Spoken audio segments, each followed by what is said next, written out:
Greetings, friends. Today I want to take you back to a single morning that changed the sky itself.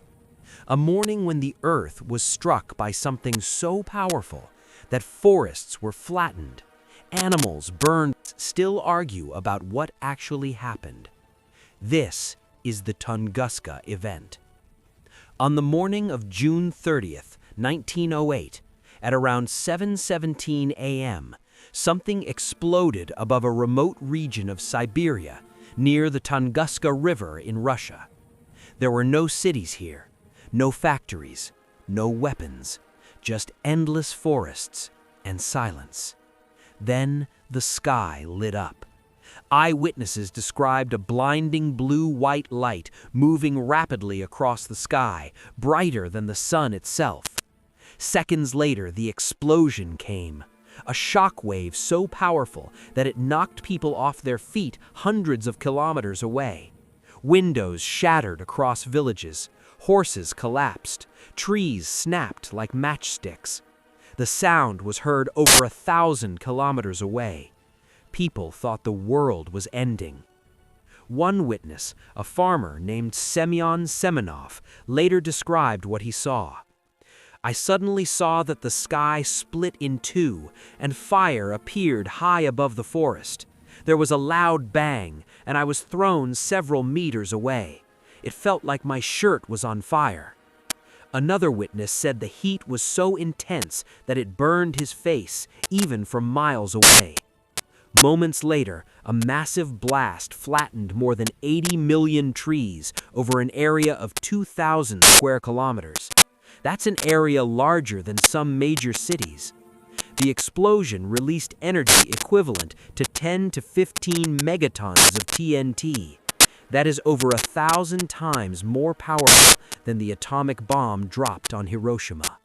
And yet, there was no crater. For days after, something even stranger happened. Across Europe and Asia, people reported glowing night skies. You could read newspapers at midnight without lamps. The atmosphere itself had changed. Something had exploded high above the Earth. But what? At the time, Russia was in political turmoil.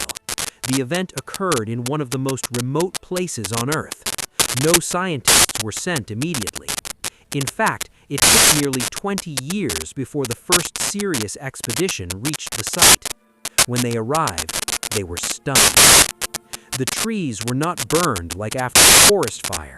They were flattened outward from a central point, like a giant hand had pressed down from the sky. At ground zero, trees stood upright, stripped of branches, like telephone poles. Animals in the area had died instantly. Reindeer herders reported entire herds wiped out. Yet there was still no crater. No meteorite fragments, nothing, as if something had exploded and vanished. Scientists proposed the most obvious explanation, meteorite. But meteorites leave craters. This one didn't. Then came the idea of a comet, a massive icy body exploding in the atmosphere. But comets should leave chemical traces. Again, nothing conclusive. The mystery deepened.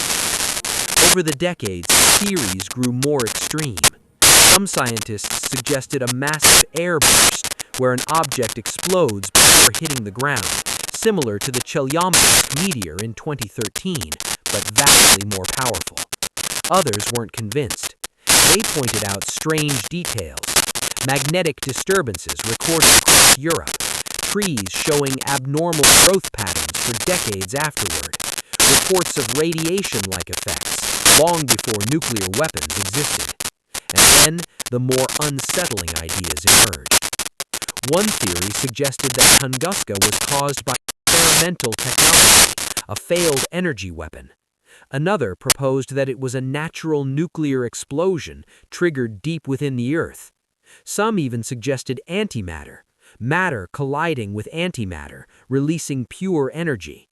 But antimatter should leave specific radiation signatures. Again, they were missing. Then came the theories people didn't want to talk about. Nikola Tesla.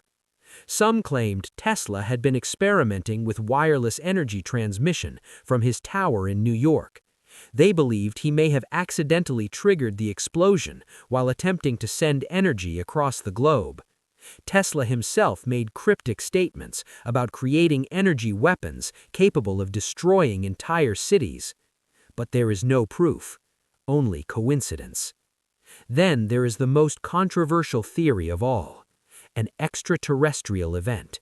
Not a spaceship crash, but a controlled explosion. Some believe whatever entered Earth's atmosphere detonated intentionally to avoid hitting the ground. Why? To prevent mass extinction. According to this idea, the object exploded at the precise altitude needed to flatten forests but spare humanity. It sounds like science fiction, but so does an explosion with no crater, no fragments, and no clear explanation. Even today, over 100 years later, Tunguska refuses to give up its secrets. Modern expeditions continue to search for microscopic evidence. Satellites scan the region. Scientists debate endlessly. And yet, there is no final answer. What we know is this. On one quiet morning in 1908, the Earth was struck by something unimaginably powerful. If it had exploded over a city instead of a forest, millions would have died. History would be different. Civilization itself could have been altered. Instead, it happened in silence, far from the world. And perhaps that is why we still don't fully understand it. The Tunguska event reminds us of something deeply unsettling. The universe is vast, the Earth is fragile, and forces beyond our control pass through our skies, unseen. One day, it flattened a forest. Next time, it might not miss. And somewhere above us, the sky is still watching, waiting.